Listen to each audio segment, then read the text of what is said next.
अब जो बच्चे ना जो पढ़ने वाला है, जिनका उमरिया मात्र 15 साल, 17 साल, 18 साल, 19 साल, जिस उम्र में पढ़ाई करना चाहिए, उस उमरिया में झंडा लेके चला गया, जय श्री राम, जय भीम कर ले चल जा रहा है आंदोलन में, तो कद्दू मिलेगा नौकरी? तो क्या होगा शिक्षित? हमारे लोगों को जो है भूत चढ़ गया है नेतागिरी करने का, नेता बनने का भूत चढ़ गया। तो एससी एसटी के बच्चे जो है ना, इसी जो बड़े बड़े नेताओं के चक्कर में जो फंस गया है, नेतागिरी में जो फंस गया है, इसके वजह से जो है आप यूपीएससी सीएससी ले लीजिए, ओपीएससी सीएससी ले लीजिए, चाहे आप कोई भी जो सीजीएल का आप ले लीजिए, चाहे आप रेलवे का ले लीजिए, और सबसे ज्यादा दुख तो तब लगेगा जब आप बैंकिंग का देखेंगे तो बैंकिंग का जो वैकेंसी निकलता है बैंक का, उसमें जो एससी एसटी लोगों का जो रिजर्व सीट रहता है, उसमें आपको देखने को मिलेगा भैया कि एससी एसटी बच्चे मात्र आपको जो 10% जो आपको जो है सिलेक्ट दिखाई देंगे। बाकी वो जो 90% बच्चे जो है उनका सीट जो है बैंकिंग में खाली रह जाता है, क्योंकि हमारे लोग पढ़ ही नहीं रहा है भैया, एग्जाम को क्वालिफाई ही नहीं कर पा रहा है, क्योंकि हमारे लोग नेतागिरी में ज्यादा समय बर्बाद कर रहा है, पढ़ाई लिखाई में बहुत ही कम फोकस कर रहा है, और इसके पीछे आप देंगे गलती सरकार का। नमस्कार साथियों, आज के इस वीडियो में आप सभी को बहुत बहुत स्वागत है। आज के इस वीडियो में हम बात करेंगे एससी एसटी एंड ओबीसी, जिसको लोग बहुजन भी कहते हैं, इनकी संख्या सरकारी नौकरियों में, सरकारी पदों में, सरकारी तंत्रों में बहुत ही कम क्यों है? ओबीसी का देखा जाए तो ये तो मीडियम में दिखाई भी देते हैं, सवर्ण समाज के बाद अगर कोई सरकारी पदों में दिखाई देते तो वो ओबीसी लोग हैं, लेकिन एससी एसटी का दुर्दशा बहुत ही बेकार हो चुकी है। एससी एसटी की जो लोग हैं वो सरकारी पदों में ना के बराबर दिखाई देते हैं, और इसके पीछे सरकार दोषी नहीं है, सरकार इसके पीछे कारण नहीं है, इसके पीछे एससी एसटी समाज के खुद लोग हैं। एससी एसटी वो कैंडिडेट खुद जो है दोषी है, उन्हीं के कारण, उनकी जो लक्षण है ना, जो आदत है एससी एसटी लोगों का, इसके वजह से जो है एससी एसटी के कैंडिडेट जो है सरकारी पदों में दिखाई नहीं देते। ऐसा नहीं कि सरकार जो है वैकेंसी नहीं निकालती या सरकार जो है एससी एसटी लोगों के लिए रिजर्व सीट नहीं देती है, सब देते हैं, फिर भी हैसियत नहीं हो पाता है एससी एसटी लोगों को जो है, बच्चे को, कि वो जो है क्वालिफाई करके जो है उस पद पर बैठे, उस कुर्सी पर बैठे। बाबा साहब अम्बेडकर जी के बदौलत तो आरक्षण मिल गए, और अम्बेडकर जी ने जो सोच के जो आरक्षण दिए थे कि हमारे लोग थोड़ा बहुत मेहनत करेंगे तो फिर जो है वो सरकारी पदों में चले जाएंगे, थोड़ा बहुत मेहनत करने के बाद ही। लेकिन हमारे लोग थोड़ा भी बहुत मेहनत नहीं करना चाहते, और सरकार जो पद निकालती है वो पद जो है रिक्त जो है खाली रह जाती है, एससी एसटी लोग वहां जा ही नहीं पाते। यूपीएससी सीएससी 2025 में जो कुल पोस्ट था वो 1000 से प्लस था, 1089 पोस्ट थे, लेकिन सिलेक्शन कितना हुई? 958। क्यों? और वहां जो खाली रह गया, किसके लिए खाली रह गया? किसका सीट खाली रह गया? एससी एसटी का जो बच्चे का सीट है वो खाली रह गया, और इसके पीछे सरकार कारण नहीं है। सरकार ऐसा नहीं कि वैकेंसी नहीं निकालती, सब कुछ देती, फिर भी जो है हमारे लोगों को जो है ये हैसियत नहीं होता है कि कुछ ही नंबर लाकर जो है वो सिलेक्शन ले। एक तो रिजर्वेशन की वजह से लाभ मिलता है एससी एसटी लोगों को कि भैया सवर्ण समाज के लोगों को 90 नंबर, 85 नंबर लाने के बाद उन लोगों को सिलेक्शन मिलता है, और एससी एसटी लोगों को 65 में, 55 में, जो 70 नंबर में जो है उसे सिलेक्शन मिल जाती है, फिर भी उसे हैसियत नहीं होता है कि वो अच्छा नंबर लावे और वो जो है सरकारी पदों में जाए, फिर भी नहीं। तो सरकार जो है गधे लोगों को, सरकार जो है वैसे लोगों को थोड़े रख लेगा भैया, आम इमली कटर को, जिसको कुछ भी नॉलेज ना हो, और उसे सरकारी नौकरियों में, सरकारी पदों में रख लेंगे। मैं खुद शेड्यूल कास्ट से आने वाला व्यक्ति हूं, मैं खुद जो है इस बात को कह रहा हूं, मैं खुद शेड्यूल कास्ट का हूं। इसके पीछे कोई जो है सरकार जिम्मेदार नहीं है भैया, अगर एससी एसटी लोग जो है सिलेक्शन नहीं ले पा रहे तो। हमारे जो एससी एसटी लोगों का जो नेता होते हैं वो कहते हैं भैया दलितों को, पिछड़ों को, आदिवासियों के लिए जो है इतना सीट खाली है, इनके लिए वैकेंसी निकाला जाए। अरे भैया वैकेंसी निकाल रही है, डेटा देखिए निकाल के, लेकिन वो पद खाली रह जाता है, हमारे लोग को ये भी हैसियत नहीं होता है उस पद में जा सके। हर चीजें पर जो है जातिवाद होता है, कास्टिज्म होता है, कास्टिज्म होते हैं, ये सारी चीजें जो है सरकार के ऊपर जो है सिर्फ दोषी नहीं ठहराना चाहिए या आयोग के ऊपर दोषी नहीं ठहराना चाहिए, खुद के ऊपर भी झांक के देखना चाहिए कि हमारे एससी एसटी लोगों का क्या हैसियत है वर्तमान समय में, और वो लोग कहां पर बिजी है, वो लोग क्या कर रहे हैं, ये भी देखना चाहिए। फिर चलिए साथियों, जो है सब कुछ आगे बताते हैं। वीडियो अगर अच्छा लगे तो शेयर कर दीजिएगा जरूर, एससी एसटी के तमाम लोगों के पास ये वीडियो पहुंचना चाहिए। तो साथियों, हमारे जो एससी एसटी एंड ओबीसी के जो बच्चे हैं, एससी एसटी एंड जो ओबीसी, ओबीसी को अगर हम ना ले तो भी ठीक है, क्योंकि ओबीसी लोग जो है आज के समय में ठीक ठाक जो है ये दिखाई पड़ रहे हैं। ओबीसी लोग स्वर्ण समाज के बाद अगर कोई, स्वर्ण समाज के बाद अगर कोई सरकारी पदों में दिखाई देते हैं, स्वर्ण समाज के बाद अगर कोई सरकारी पदों में अगर दिखाई देते हैं तो वो है ओबीसी लोग ही हैं जो सरकारी पदों में दिखाई देते हैं। ओबीसी ही लोग हैं जो सरकारी पदों में दिखाई देते हैं स्वर्ण समाज के बाद। लेकिन अगर आप शेड्यूल कास्ट का देख लेंगे और शेड्यूल ट्राइब का देख लेंगे तो ये दोनों लोग का जो स्थिति जो है ना बहुत बुरी हो चुकी है। और इस चीज को मैं इसलिए कह रहा हूं क्योंकि एससी एसटी का जो रिजर्व सीट होता है ना, जब भी कोई वैकेंसी निकाली जाती है गवर्नमेंट के द्वारा, तो schedule caste and schedule tribe का जो रिजर्व सीट होता है वो सीट भी जो है खाली रह जाते हैं। क्यों पता है? क्योंकि एससी एसटी का जो ये बच्चे हैं ना, ये पढ़ाई पर ध्यान फिलहाल नहीं कर रहे हैं, ये पढ़ाई पर ध्यान नहीं देते हैं, पढ़ाई पर ध्यान नहीं देते हमारे लोग।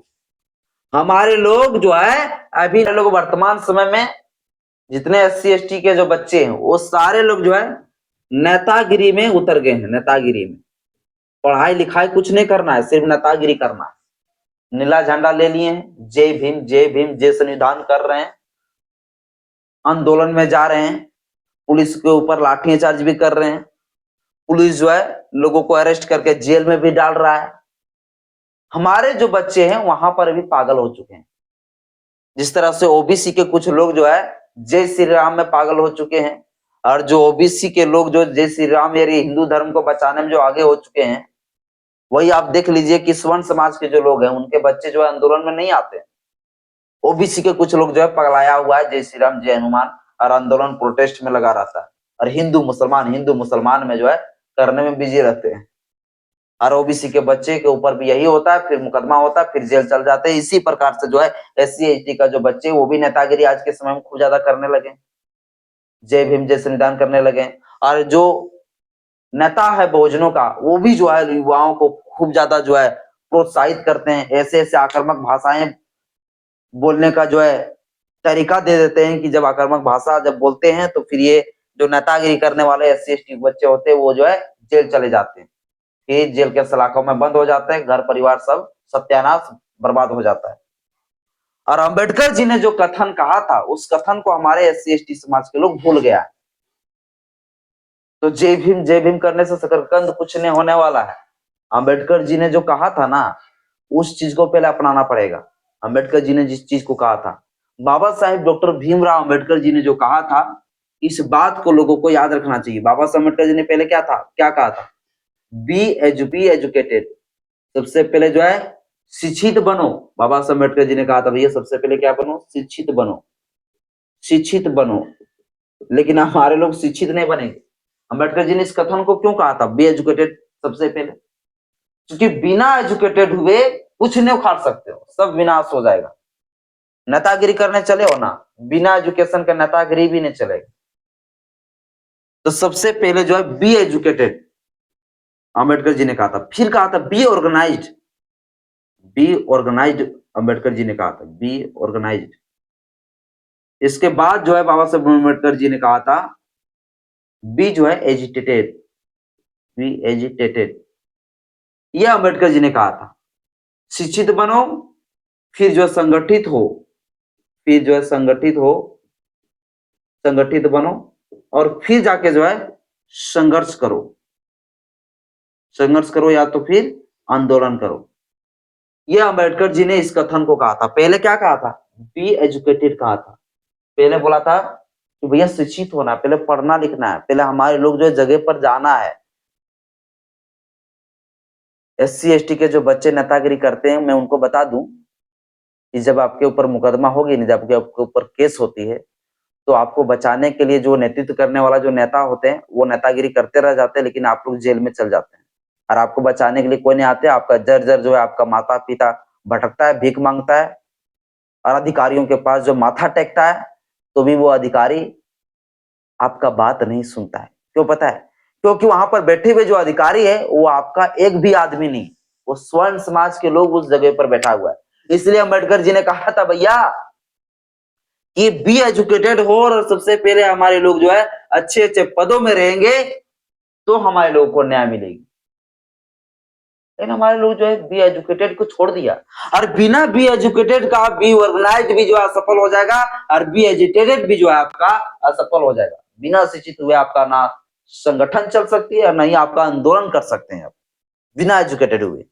तो पहला जो प्राथमिकता बाबा साहब अम्बेडकर जी ने बी एजुकेटेड को क्यों रखा था?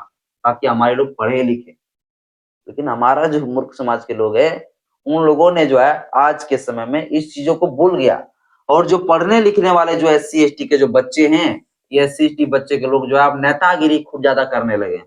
और जो बड़े बड़े जो नेता है ना, जो बड़े बड़े जो नेता है, बड़े बड़े जो नेता है, उन लोगों के चक्कर में जो है ये सारे लोग जो है अभी फंस गए हैं।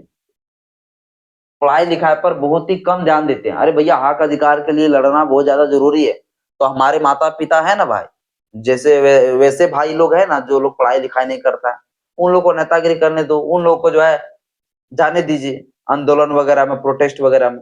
अब जो बच्चे ने जो पढ़ने वाला है, जिनका उमरिया मात्र 15 साल, 17 साल, 18 साल, 19 साल, जिस उम्र में पढ़ाई करना चाहिए, उस उमरिया में झंडा लेके चला गया, जय श्री राम जय भीम कर ले चल जा रहा है आंदोलन में, तो कद्दू मिलेगा नौकरी? तो क्या होगा शिक्षित? हमारे लोगों को जो है भूत चढ़ गया है नेतागिरी करने का, नेता बनने का भूत चढ़ गया। तो एससी एसटी के बच्चे जो है ना, इसी जो बड़े बड़े नेताओं के चक्कर में जो फंस गया है, नेतागिरी में जो फंस गया है, जिसके वजह से जो है आप यूपीएससी सीएससी ले लीजिए, ओपीएससी सीएससी ले लीजिए, चाहे आप कोई भी जो है सीजीएल का आप ले लीजिए, चाहे आप रेलवे का ले लीजिए, और सबसे ज्यादा दुख तो तब लगेगा जब आप बैंकिंग का देखेंगे। तो बैंकिंग का जो वैकेंसी निकलता है बैंक का, उसमें जो एससी एसटी लोगों का जो रिजर्व सीट रहता है, उसमें आपको देखने को मिलेगा भैया कि एससी एसटी बच्चे मात्र आपको जो है, मात्र आपको जो 10% ही जो आपको जो है सिलेक्ट दिखाई देंगे। बाकी वो जो 90% बच्चे जो है, उनका सीट जो है बैंकिंग में खाली रह जाता है, क्योंकि हमारे लोग पढ़ ही नहीं रहा है भैया, एग्जाम को क्वालिफाई ही नहीं कर पा रहा है, क्योंकि हमारे लोग नेतागिरी में ज्यादा समय बर्बाद कर रहा है, पढ़ाई लिखाई में बहुत ही कम फोकस कर रहा है। और इसके पीछे आप देंगे गलती सरकार का, तो सरकार का कोई गलती नहीं है, सरकार का कोई गलती नहीं है, सरकार का कोई गलती नहीं। बच्चा एससी एसटी के लोग बच्चे पढ़ नहीं लिख रहे हैं, हमारे लोग जो नेतागिरी में समय बर्बाद कर रहे हैं, आप सरकार का गलती दे रहे हैं। तो खुद के अंदर ये कमियां जो है झांक के देखना चाहिए। तो इसी प्रकार से जितने सारे जो पोस्ट निकलती है, सरकार के द्वारा वैकेंसी निकाली जाती है, उसमें जो है हमारे एससी एसटी बच्चे बहुत ही कम भागीदारी इन लोगों का दिखाई पड़ते हैं, क्योंकि हमारे लोग जो है पढ़ाई लिखाई पर जो है फोकस नहीं करते, ज्यादातर नेतागिरी में फोकस करना शुरू कर दिए। और ये जब बच्चे लोग जेल चल जाते हैं ना, तो इनको बचाने के लिए कोई नेता भी काम में नहीं आता। जब 2 अप्रैल 2018 की मैं बात बता रहा हूँ, 2 अप्रैल 2018 में जब एससी एसटी एक्ट बचाने को लेकर जब आंदोलन प्रोटेस्ट हुए थे, तो फिर जो है उस समय एससी एसटी के कई सारे बच्चे के ऊपर जो है एफआईआर दर्ज हुई, मुकदमा हुई, और वो लोग जेल चले गए। आज भी जो है वो लोग जेल में ही बंद है। ना ही कोई चंद्रशेखर आजाद रावण जी, ना ही कोई और जो तमाम नेता है, वो लोग कोई जो है आज तक उन्हें देखने भी नहीं गया। जिंदगी उसका झंड हो गई, बर्बाद हो गई। पढ़ाई लिखाई करते तो अभी कुछ ना कुछ अधिकारी होते, बड़े बड़े पदों में होते वो लोग। तो नेतागिरी करो, लेकिन एक समय पर करो। सब कुछ करना जरूरी है जीवन में, लेकिन एक समय पर किया जाना चाहिए। जिस उम्र में पढ़ाई करने का उम्र है, जिस उम्र में जो है सरकारी पदों में जाने का उम्र है, जिस उम्र में जो है घर परिवार को चलाने का, उस उम्र में आप नेतागिरी करने लगे। और नेतागिरी में जो है आपको इतना भी हैसियत नहीं कि आप नेता बन सकते हैं, क्योंकि उस तरीके से आप नेतागिरी भी नहीं कर पाते। हर चल गए हैं नेतागिरी करने। बिना एजुकेशन का जो है कोई नेतागिरी नहीं, और कोई जो है आंदोलन जो है सक्सेसफुल नहीं होगा। इसलिए सबसे पहला जो है प्राथमिकता में लोगों को पढ़ना लिखना चाहिए। और वैसे बच्चे जिनके घरों में जो है थोड़ा सा लंबा फैमिली परिवार हो, उसमें से जो पढ़ने लिखने वाले जो लोग हैं, वो लोग अपना पढ़ाई पर अगर फोकस करेंगे, और जो पढ़ाई लिखाई नहीं कर रहे हैं उनके माता पिता, वैसे लोग जो है प्रोटेस्ट में जाए। क्योंकि ये सारी चीजें मैं कह रहा हूँ, इसके मतलब मैं ये नहीं कि बहुजनों का जो आंदोलन है उस आंदोलन पर जो है प्रतिरोध कर रहा हूँ या रोक लगा रहा हूँ, बल्कि मेरा ये कहना है कि भैया जो आंदोलन है उस आंदोलन में वैसे लोगों को भाग लेनी चाहिए जो लोग जो पढ़ाई लिखाई फिलहाल नहीं कर रहे हैं, पढ़ाई लिखाई उसका पूरा हो चुका, वे लोग जावे ना भाई। लेकिन जो पढ़ाई लिखाई करने वाला स्टूडेंट है वो लोग वहां पर पगलाया हुआ है। तो हमारे जो बच्चे हैं, या यूपीएससी सीएससी देख लीजिए, सीजीएल देख लीजिए, रेलवे देख लीजिए, चाहे आप एमटीएस देख लीजिए, इन सारे इन सारे जगहों पर जो है हमारे बच्चे इसलिए कम दिखाई देते हैं क्योंकि हमारे लोग पढ़ाई लिखाई पर ज्यादा फोकस नहीं कर रहे। आप स्वर्ण समाज के लोग देखिए 90% जब नंबर लाते हैं तब उनका सिलेक्शन होता है, 85 लाते हैं तब जाके उसका सिलेक्शन होता है। लेकिन हमारे एस सी एस टी बच्चे को जो है मात्र जो 65-70 में जो है, 70 नंबर में, 60 नंबर में, और एसटी का अगर देखा जाए तो आपको लगेगा 55 में, और जो है 50% में ही जो इन लोगों का सिलेक्शन हो जाती है, फिर भी सरकारी नौकरी नहीं ले पाते। तो हर चीजों पे जो है सिर्फ सरकार को ही जो है दोषी नहीं ठहराना चाहिए, सरकार ही जिम्मेदार नहीं होती, बल्कि एस सी एस टी का वो समाज, एस सी एस टी का वो कैंडिडेट लोग भी खुद जिम्मेदार है। नेतागिरी में बिजी है, पढ़ाई लिखाई पर शकरकंद कुछ ध्यान नहीं देते हैं। वह साथियों जो है, ये जो बात मैंने बोला है ना, एकदम सत्य वाली बात मैंने बताया है। जो मैं देखता हूँ एस सी एस टी के बच्चे आज के समय में पगलाया हुआ है लड़की में, लड़की के चक्कर में, सब हेलो हेलो के चक्कर में फंसा हुआ है, सब जो है गर्लफ्रेंड के चक्कर में पागल हो चुका है, और कुछ जो है शराब के नशे में, मतलब दो चीज के नशे, एक तो लड़की का नशे में फंसा हुआ है खूब ज्यादा, और एक शराब के नशे में खूब ज्यादा हमारा समाज के लोग फंसा हुआ है। तो ये दो नशे में हमारे लोग पूरा बर्बाद हो चुका है, और इस चीज को हकीकत है, जो समाज की हकीकत है वो चीज मैं बता रहा हूँ। तो ये सारी चीजों से पहले निकलना पड़ेगा, और फिर हमारे लोगों को पढ़ाई लिखाई पर फोकस करना पड़ेगा, तब जाके सिलेक्शन मिलेगा। आम इमली कटहल को नौकरी देने वाली सरकार नहीं है, और क्यों देगा, हम भी चाहते नहीं दे वैसे लोग। आप 100 में से जो 15 नंबर लाने की औकात नहीं, हैसियत नहीं, तो मिलेगा। तो बस इस विषय पर क्या सोचते हैं आप लोग, मुझे कमेंट बॉक्स में अपना राय जरूर बताइएगा। जय भीम, जय श्री राम, जय विजय, जवाहर।